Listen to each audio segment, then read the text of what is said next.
Bapak Ibu Saudara, sukacita yang luar biasa kita bisa menyembah Tuhan bersama-sama. Apapun keadaan kita, semua karena kasih karunia Tuhan. Amen. Dan pagi hari ini izinkan saya melanjutkan seri firman Tuhan yang diberi judul Include Someone. Nah, sebelum saya mulai, saya mungkin mulai dengan pertanyaan buat kita. Berapa dari saudara pernah menerima proyek atau tugas, tanggung jawab, kerjaan yang menurut saudara kayaknya saya nggak bisa, kayaknya nggak mampu, gitu ya.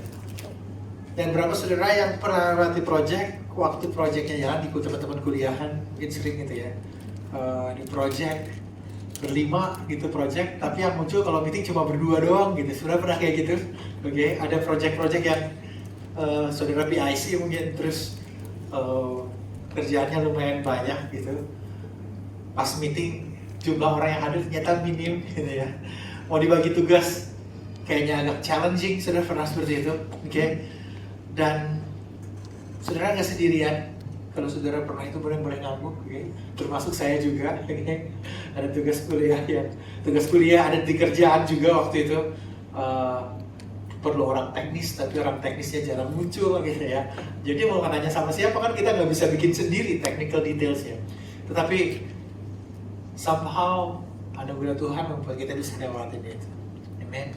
Dan pagi hari ini kita akan belajar sama-sama sebuah project yang Tuhan kasih sama kita. Sesuatu yang kembali lagi bukan dengan kekuatan kita, tapi karena anugerah Tuhan.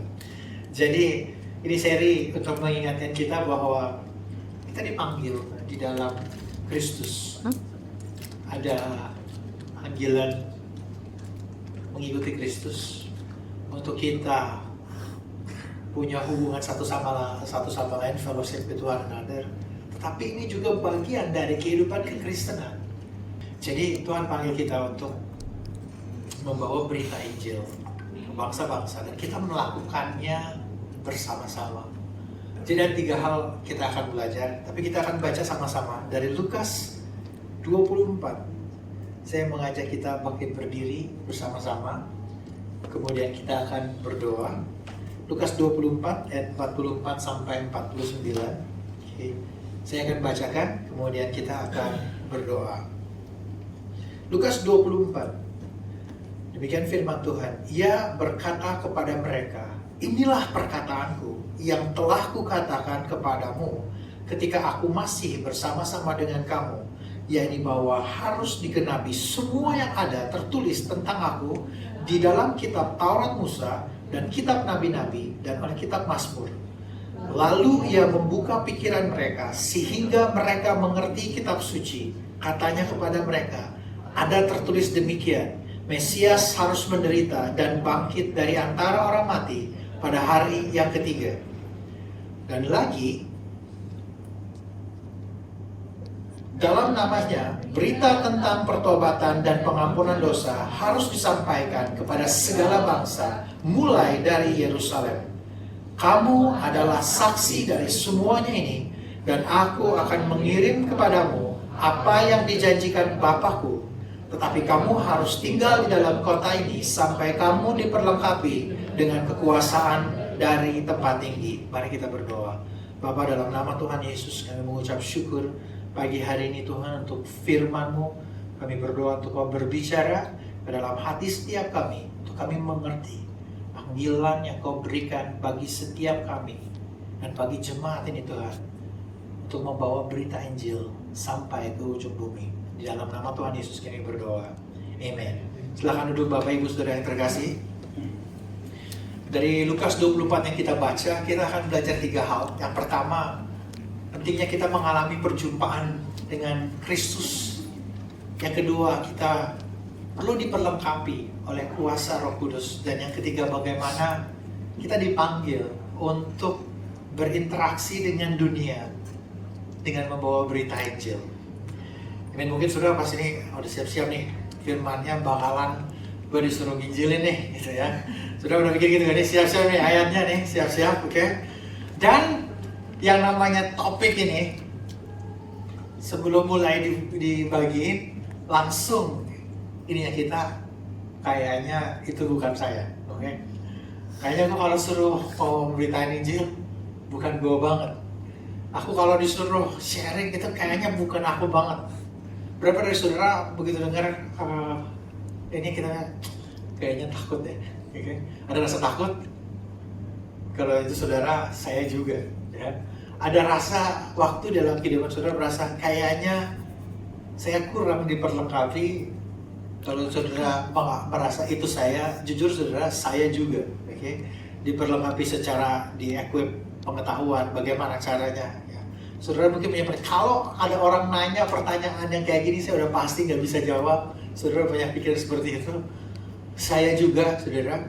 Dan hari ini kita akan belajar sama-sama bagaimana panggilan Tuhan untuk membawa berita Injil ini berlaku buat saudara yang berkata bukan saya banget. Okay.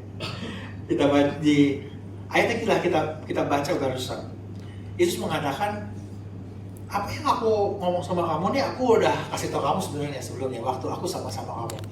Kamu udah belajar, kamu udah ngalamin, kamu udah dengar, mungkin Yesus udah ngulangin lagi, gitu ya. Dan di setiap Injil, Matius, Markus, Lukas, dan Yohanes, mereka menyampaikan beberapa aspek, kadang ada yang sama, kadang ada yang berbeda point of view-nya, karena pendengar mereka berbeda, tapi semuanya ada penyaliban, kebangkitan Kristus, dan semuanya ada bagian di mana Yesus memberitahukan kepada murid-murid, aku udah bangkit loh, ya. Aku udah menggenapi semua yang tertulis. Sekarang kamu pergi memberitakan Injil, kamu bawa berita ini. Gitu. Kalau kita baca di bagian lain, di Lukas juga dikasih tahu, Petrus itu balik jadi nelayan lagi. Makanya Yesus cari Petrus lagi, dia lagi nelayan, jadi nelayan gitu. Terus udah ini nggak dapat ikan lagi ya, gitu ya. Petrus balik kehidupan, mungkin buat mereka gini, ya udah nih, Rabi, guru yang saya ikutin udah meninggal, nah mati udah selesai, sekarang saya balik lagi. Di bagian lain di Matius dikatakan, waktu Yesus mau terangkat ke surga, sebagian murid-muridnya ragu nih, menyembah, mau ngapain gitu ya. Tapi Yesus nggak bilang, kamu gimana sih udah lihat saya bangkit, kurang ragu, saya ragu apa lagi gitu ya. Lalu Yesus memberitakan, pergi jadikan semua bangsa muridku. Jadi waktu kalau kita baca Matius, itu ditutup dengan amanat agung, pergi jadikan semua bangsa muridku, ajarlah mereka melakukan semua yang kuperintahkan kepadamu. The ending dari Matius, Markus, Yohanes itu begitu powerful, gitu ya. Di endingnya Lukas agak biasa aja, gitu ya. Karena di satu sisi Lukas mungkin penulisnya berencana, memang sudah siap-siap untuk menulis kisah para rasul. Jadi kalau saudara baca kisah para Lukas dan kisah para rasul, para pakar Alkitab mengatakan itu saudara yang sama. Jadi makanya seperti kalau kita baca Lukas, terus kita baca kisah para rasul, seperti nyambung itu ceritanya. Jadi memang kalau kita akan sedikit ke kisah para rasul nanti, tetapi kira-kira endingnya kayak biasa aja. Tetapi ini juga sebenarnya mengingatkan kepada kita bahwa mungkin kita juga berpikir, ya kekristenan kita mungkin biasa aja gitu ya. Tetapi di satu sisi Tuhan masih punya rencana, Tuhan punya sesuatu yang besar bagi setiap dari kita, yaitu amanat agung. Bagian dari kekristenan yang menurut saya, jadi apa yang kita bagikannya tidak bisa kita pisahkan adalah bahwa kita punya misi, kita punya amanat agung yang Tuhan panggil untuk kita bawa berita Injil. Tetapi sebelum itu terjadi, kalau saudara bilang saya kayaknya udah pernah coba, kalau mungkin saudara kalau saya bilang gitu, Mas Agus, saya bukannya ini, saya udah pernah coba gitu kan. bagiin sama orang. Yang ada saya di debat, saya udah nggak bisa jawab gitu ya. Yang ada saya ditolak, pernah saudara ditolak, oke. Gak mau ketemu lagi orangnya mungkin gitu sama kita gitu ya. That's okay, itu saya juga pernah ngalamin seperti itu. Ya saudara, mungkin seringkali pembawa berita Injil ini sebuah beban bagi kita, sesuatu yang menakutkan bagi kita. Tapi apa yang Yesus bagikan sama kita, dia katakan gini, aku udah ajarin ini sama kamu, aku ulangin, kamu udah ngalamin loh. Istilahnya murid-murid itu udah lihat orang mati bangkit, gitu ya, orang sakit sembuh, dan miraculous power udah terjadi, kehidupan diubahkan. Artinya mereka juga sadar bahwa hidup kami juga diubah karena Kristus. Dan kabar baiknya buat kita adalah titik awalnya untuk kita memberitakan Injil bukanlah seberapa banyak kita di training, bukan seberapa banyak kita tahu, seberapa banyak kita punya pengalaman, tapi seberapa kita mengalami Kristus di dalam kehidupan kita. Itu sebuah realita yang murid-murid bilang, oh yes, kami udah ngalamin itu. Makanya Paulus bilang di Filipi 3 ayat 10 bilang ini, yang ku kehendaki ialah mengenal dia dan kuasa kebangkitannya dan persekutuan dalam penderitaannya, di mana aku menjadi serupa dengan dia di dalam kematiannya, supaya aku akhirnya beroleh kebangkitan dari antara orang mati. Paulus menulis kitab surat di Filipi pada jemaat di Filipi sewaktu dia ada di dalam penjara.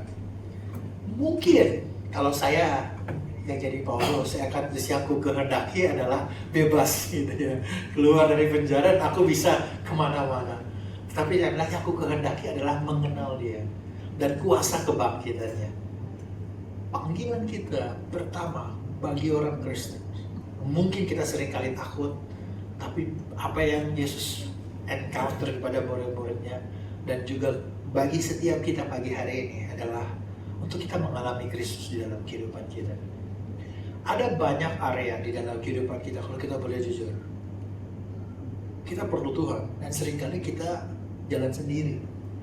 Kita udah mentok, baru kita cari Tuhan. Saudara pernah kayak gitu? Udah mentok, baru cari Tuhan. Saya juga kayak gitu, saudara. Mungkin itu nature-nya kita. Tapi Paulus mengingatkan kita, encounter Tuhan. Gimana sih kita encounter Tuhan? Saya mau mengajak kita, kalau kita diselamatkan karena kasih karunia, as simple as saudara bangun, berdoa. Saya nggak minta saudara berdoa berjam-jam, just 5 minutes. Saya nggak tahu teman-teman di sini, saya punya kadang ada hal yang saya punya planning di kalender ya. Saya udah nggak pakai kalender yang ini gitu ya, pakai digital planner gitu. Saya lihat aku mau ketemu ini, this is my planning today. Sesuai dengan Tuhan, aku mau ketemu ini. Beberapa pertemuan di dalam agenda saya kadang challenging. Ada yang this is simple, just come up gitu ya. Tapi ya simple as Tuhan, aku berdoa for this meeting today, guide me, lead me gitu ya. Saya mau ajak saudara, as simple as that. Dan saudara akan lihat bagaimana saudara kita mengalami Tuhan di dalam kehidupan kita. Saya mau ajak as simple as beberapa dari kita, saya tahu ada yang mungkin baca Alkitabnya dari ayat harian gitu ya. Somehow ada aplikasi mem-pop up kita the verse of the day. It's okay, that's fine. Jadi saya mengajak saudara, just take a time. Kalau saudara belum terbiasa, just short 5 minutes. Buat saya baca Mazmur every day, it's something simple. Mazmur 1 sampai 30 gitu ya. Saya 31 ulang lagi 60 ya. Nanti repeat lagi. Mazmur 119 agak panjang, saudara mau ngambil waktu lama, that's okay. Tetapi setelah saudara baca, just let God encounter you. Buat saya salah satu bagian terpenting buat kita adalah mengalami Kristus di dalam kehidupan kita. Dan bukan hanya mengalami Kristus, tetapi saya mau mendorong alami the resurrected Christ. Dia Kristus yang menang bagi kita. Why this is important? Karena kita bukan mempercayai Kristus yang kita tahu secara historis, kita baca di Alkitab, tapi kita perlu mengalami Kristus yang bangkit dan dari kematian bagi kita. Karena apa? Karena kita perlu mengalami banyak kematian di dalam kehidupan kita. Kematian terhadap diri kita sendiri, kematian terhadap kesombongan kita, dan untuk itu kita perlu Kristus yang telah bangkit bagi kita. Jadi saya mengajak Bapak Ibu Saudara, let's find the time di dalam kehidupan saudara to let God encounter you. Dia nggak jauh, tapi dia mau encounter kita. Tadi waktu saya worship, saya diingetin ada waktu saya sakit DB cukup berat di benar-benar jauh dari orang tua gitu ya, di Jakarta. Terus saya sakit muntah gitu ya, di samping toilet kamar mandi itu udah jongkok gitu, udah duduk di samping toilet karena Tuhan saya udah gak kuat lagi gitu. Saya God, I need you gitu. Mungkin saya berdoa berbahasa roh, saya berdoa paling lama di situ gitu ya, duduk gitu berdoa, Tuhan you just don't have any more strength gitu. Itu yang waktu dimana Tuhan, no, I am with you, aku bersama-sama dengan engkau. Saya mau mengajak Bapak Ibu Saudara, terlepas dari misi yang Tuhan berikan sama kita, saya mau mengajak, let God encounter us, let God transform us, let God change us. Amen. Ini bukan sesuatu yang harus lama, harus panjang. Just take every moment of opportunity to let God encounter you. Ada waktu-waktu saya juga, karena kalau nyetir mobil macet gitu ya, karena bisa komplain. Dulu saya suka komplain, aduh macet banget nih gitu kan. Terus salah satu yang ini, gak ada yang nyuruh kamu ke Jakarta juga kok gitu kan. Kalau gak suka macet bapak lain gitu. Tapi saya udah, but I call you here gitu. Jadi waktu macet itu ya saya berdoa, ya saya kadang berdoa, ada kalau saudara bingung mau doa apa, scroll aja WhatsApp saudara gitu ya, scroll terus ingat nih temennya, doain temennya, apa yang doain, terserah aja, lihat aja Tuhan mau doain saudara apa gitu ya. Ada kalau macetnya berhenti total, nah pas lagi scroll saya berhenti ya, just text aku, say hi, aku berdoa buat kamu gitu. Saudara saudara akan surprise gimana Tuhan really encounter kita dan encounter orang lain melalui apa yang kita lakukan. Just want to encourage kita, let God, let this moment to let God encounter you. Amen. Versi amplified dari ayat ini buat saya cukup amplified gitu ya. Jadi amplified version itu dia memberikan nuansa-nuansa yang ada di dalam bahasa aslinya yang mungkin kita nggak nangkep karena bahasa dan terjemahan. Jadi bilang gini, I want to know that I may know Him experientially, becoming more thoroughly acquainted with Him, understanding the remarkable wonders of His persons more completely. Jadi panggilan buat kita untuk pertama kali adalah untuk mengenal Dia di dalam kehidupan kita. Semakin kita melewati dalam kehidupan kita, semakin kita mengerti siapa Tuhan, dan lebih dari itu kita makin mengerti siapa kita. Amen. Yang kedua,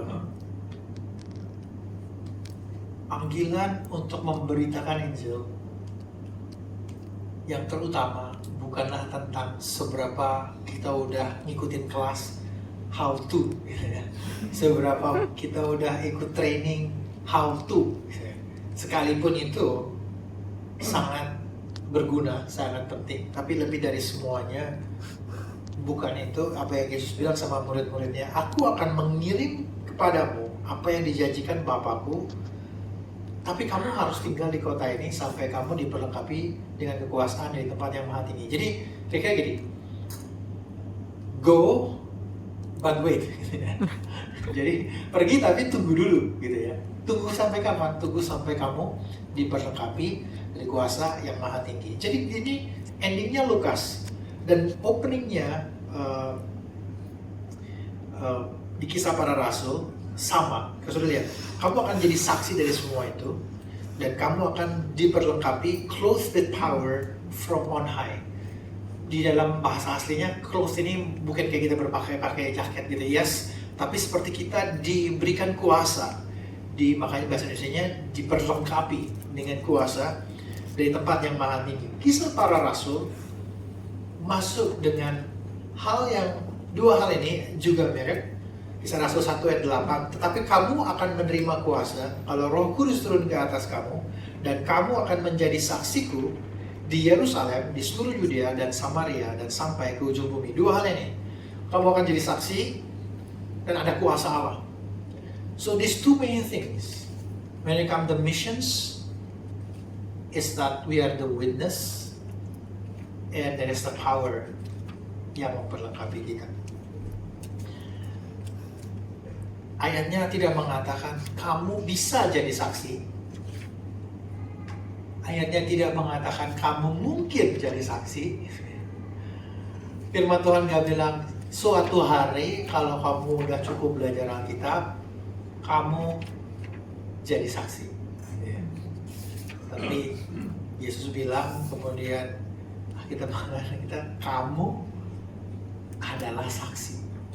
Jadi kalau istilahnya kita bukan berusaha menjadi, kita sudah jadi saksi. Nah, saksi itu di dalam konteks aslinya, pertama mirip dengan yang kita hari ini.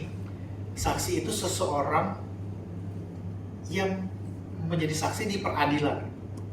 Jadi semua yang dia katakan itu absah secara legal, karena memang dia the fact gitu, itu faktual terjadinya seperti itu.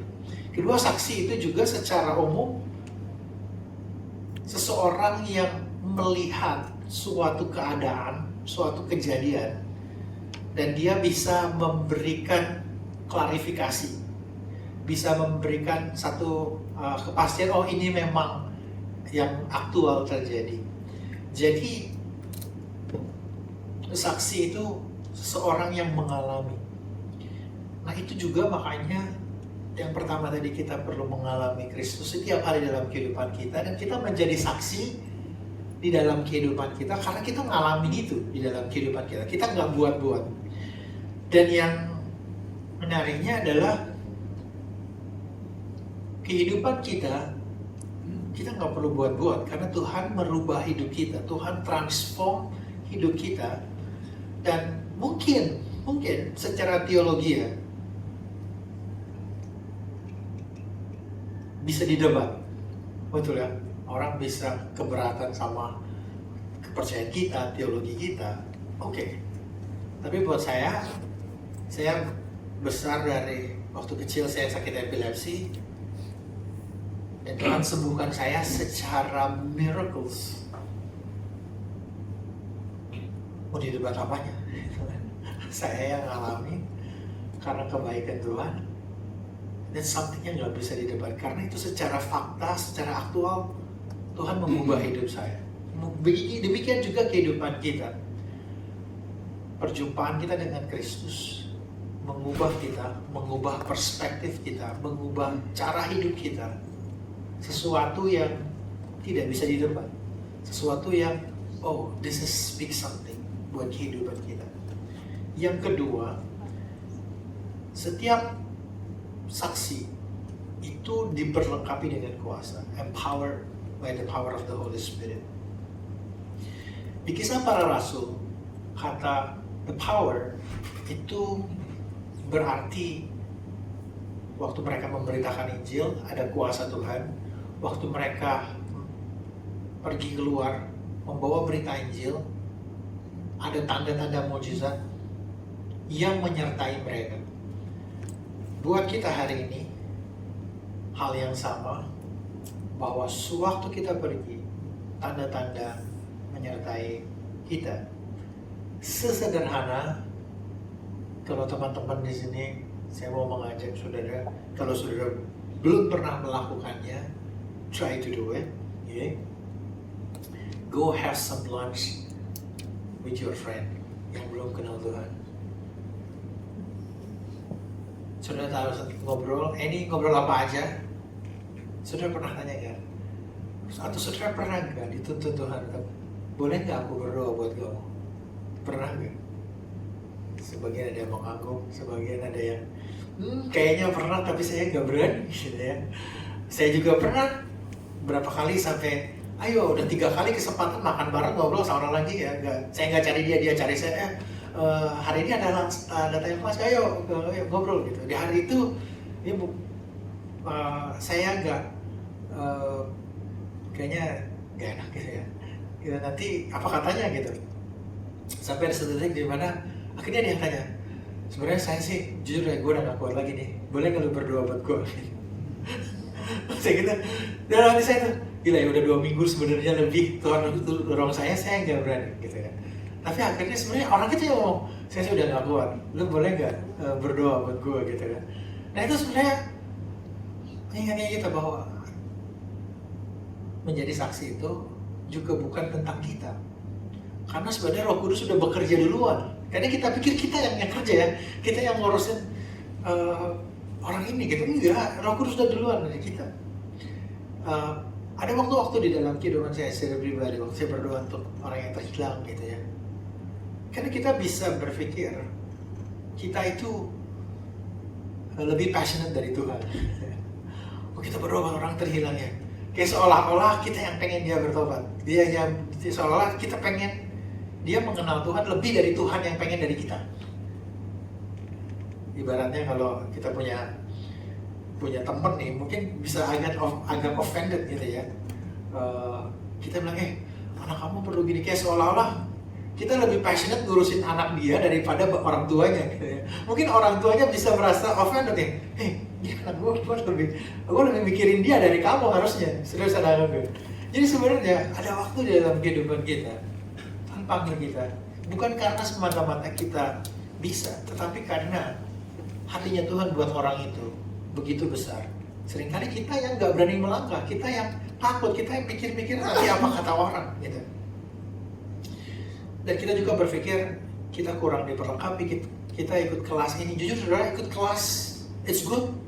Ada beberapa hal di dalam kelas membuat kita aware gitu ya. Kita nggak maksa orang, kita nggak ini, well it's just good. Tetapi lebih dari semuanya adalah kuasa Allah, kuasa Roh Kudus yang bekerja. Dan bekerjanya bukan karena kekuatan kita, karena memang hatinya Tuhan mau mengubah hidup orang tersebut. Jadi saya mau mengajak sebagai saudara, let the Holy Spirit works as simple as berdoa buat orang yang belum kenal Tuhan. Teman saya yang dari Afghanistan yang kenal Tuhan lewat seseorang misionari yang dia pertama kali bilang gini, waktu saya tanya, kamu bagaimana bisa kenal Tuhan Yesus? Dia cerita, paman saya nih orang Kristen pertama yang saya kenal ya. Lalu dia undang saya makan, jadi dia makan, ngobrol. Setiap makan tuh dia berdoa, dan dia berdoa di meja makan, buat dia seolah-olah kayaknya Tuhan lagi di meja makan sama saya gitu. Lalu setelah saya habis doa, saya bilang, kamu gak bisa berdoa kayak gitu. Masa Tuhan sedekat itu gitu kan?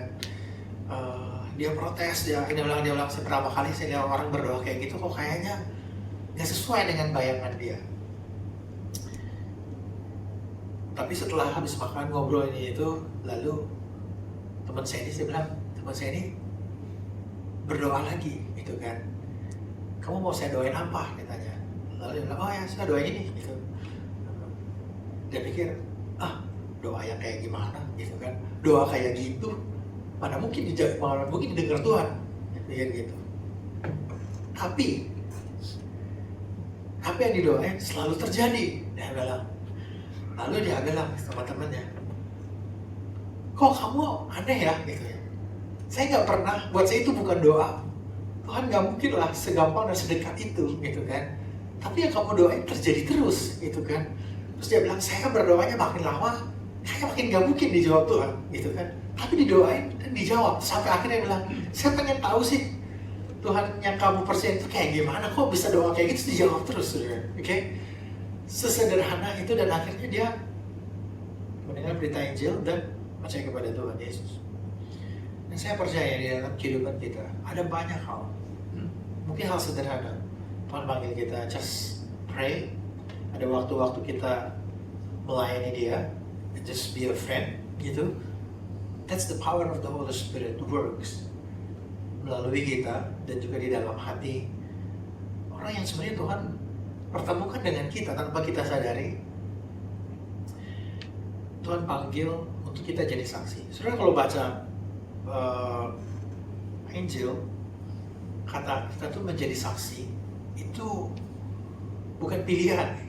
Yesus sudah bilang gini, waktu pertama kali panggil murid-muridnya, waktu masih, kalau bahasa ini masih cupu gitu ya, masih baru keluar dari penjara ikan, sekolahnya nggak ada sekolah S1 gitu, nggak ada. Mari ikut aku, kamu akan kujadikan penjala manusia. Nggak dibilang nanti kalau udah cukup belajar Alkitab sama aku, kamu akan jadi penjala manusia. Hari ini juga kamu akan jadi penjala manusia. Jadi panggilan untuk menjadi saksi itu dia pilih untuk kita lakukan. Saudara, kalau saudara, saya agak high tech gitu kan.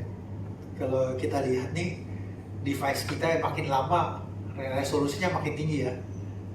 Dari warna, terus display, terus jadi makin retina display sebagainya, high resolutions.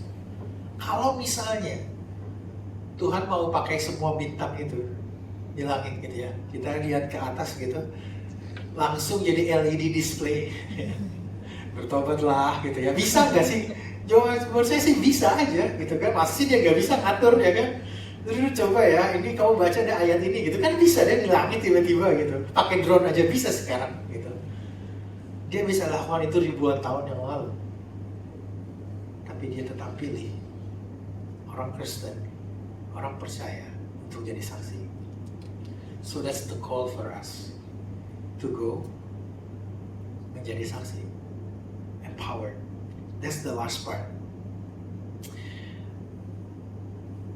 Di Kisah Para Rasul 4 ayat 13 bilang gini, ketika sidang itu melihat keberanian Petrus dan Yohanes dan mengetahui bahwa keduanya orang biasa yang tidak terpelajar, heranlah mereka dan mereka mengenal keduanya sebagai pengikut Kristus.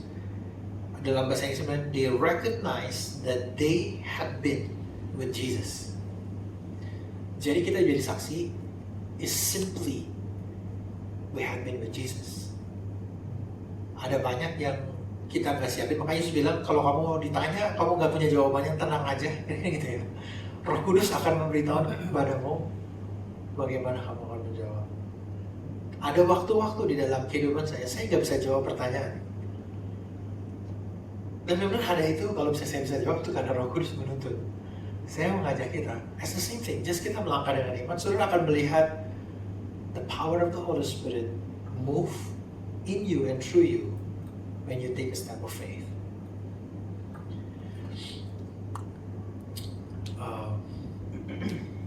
Yang ketiga, Tuhan memanggil kita to engage the world with the gospel. Yesus bilang sama murid-muridnya, kamu udah dengar? Lalu dia menekankan kembali, well, more or less the message of the gospel for them, and then this is also message of the gospel for us, that Christ should suffer on the third day, rise from the dead, and that repentance for forgiveness of sin should be proclaimed in His name to all nations, beginning from Jerusalem. Jadi Yesus bilang sama murid-muridnya, berita kematian Kristus dan kebangkitan Kristus is very essential. Kabarnya adalah Kristenan is not just about you come to church, you get blessed, you go home, live a good life, ya. Enggak. Ada kenyataan bahwa kita perlu merespon dengan bertobat dari dosa-dosa kita dan mengikuti, mempercayai Kristus. Pemberitaan Injil adalah bagian yang Tuhan panggil kita. Saudara, we have class, we have a training, tapi lebih dari itu adalah kita perlu menyadari waktu kita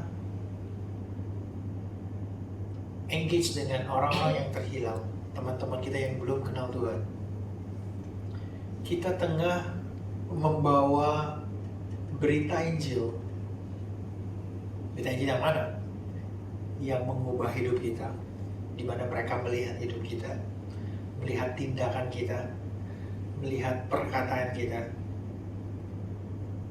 di mana itu yang membuat mereka, this is something that I want, this is something yang aku perlu dalam kehidupan kita. Jadi hanya saya mau mengajak kita jujur, kita tidak mendesain jemaat Every Nations dengan jemaat yang banyak kegiatan. Hari Senin, Selasa, Rabu, Kamis, Jumat, Sabtu, kegiatannya semua orang Kristen di gereja semua. Okay? Kita nggak mendesain seperti itu. Kita mengajak setiap dari kita, just go, keep engaging the world. Makan siang, sebentar beberapa mungkin di sini pada yang orang tua nemenin anaknya sekolah, anak sekolah gitu ya, ketemu sama parents yang lain. That's part of engaging the world with the gospel, kehidupan kita. Mungkin teman-teman di sini ada yang kerja kantor gitu kan, sama-sama pulang kerja, mungkin ada aktivitas yang lain, go for it. Saya bukan bilang saudara gak usah pergi ke gereja, tapi just make sure kita punya waktu di dalam kehidupan kita untuk orang terhilang. Murid-murid waktu itu, waktu dia dengar pergi jadikan semua bangsa murid, tidak ada dari mereka yang gini, cari teman saya yang Kristen yang mana lagi ya yang saya mau muridin gitu. Gak ada dari mereka yang mikir kayak gitu. Mereka mikir, oh, I'm going to bring this message kepada orang yang belum kenal Kristus. They have to experience the transforming power of the gospel. Saya berharap firman yang mengingatkan kita untuk pergi, just spend time with the lost, seperti yang Yesus lakuin. Yesus tahu orang pemungut cukai itu gak bakal pergi ke rumah ibadah. Ya. Saudara, kalau buat orang Yahudi waktu itu, kira-kira orang Farisi gini, ini orang yang kudus, orang Farisi. Yang sebelah sana nih, spektrumnya orang yang berdosa, gitu ya. Well, kita tuh kira-kira ya di antara inilah, gitu ya. Tapi kalau orang Yahudi tuh gini, ini orang Farisi, ini orang berdosa, pemungut cukai di sebelah sana tuh jauh banget, gitu ya. Pokoknya kategorinya udah unacceptable. Kenapa orang pemungut cukai gitu? Karena pertama mereka mengeksploitasi orang Israel, ngambil duit dari orang Israel, mereka hidup kaya, enak gitu ya, menggunakan kuasa penjajah buat mereka waktu itu. Dan ya ngapain saya menerima dia di rumah ibadah, kira-kira gitu. Tapi Yesus memilih untuk menjangkau yang orang pemungut cukai. Makanya sebenarnya dia sahabat orang berdosa dan pemungut cukai. Pemungut cukai masih tambahan, udah berdosa, udah pemungut cukai juga masih gitu ya. Jadi ya, kayaknya nggak acceptable banget. Tapi Yesus pilih untuk engage dengan mereka. Saya percaya that's the call for us to go and engage with the world. Tetapi kamu akan menerima kuasa kalau Roh Kudus turun ke atas kamu, dan kamu akan menjadi saksiku di Yerusalem dan di seluruh Yudea dan Samaria sampai ke ujung bumi. Saya mengundang worship team untuk naik. Biar ayat firman Tuhan hari ini mengingatkan kita untuk kita encounter Jesus di dalam kehidupan kita. Dan ada waktu di dalam kehidupan kita di mana Tuhan mendorong kita to engage, to share our story mungkin, untuk cerita kehidupan kita. Di dalam banyak hal, kita tidak pernah siap. Tetapi Roh Kudus selalu siap. Hari ini, saya mau ajak kita bangkit berdiri. Saya mau, doa saya adalah hari-hari dalam kehidupan setiap dari kita,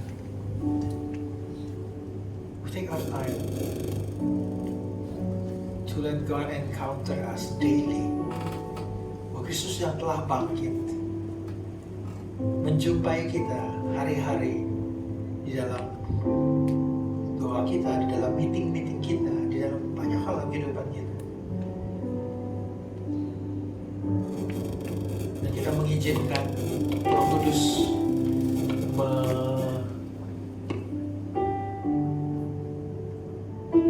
menuntun kita di dalam kita engaging our world with the gospel.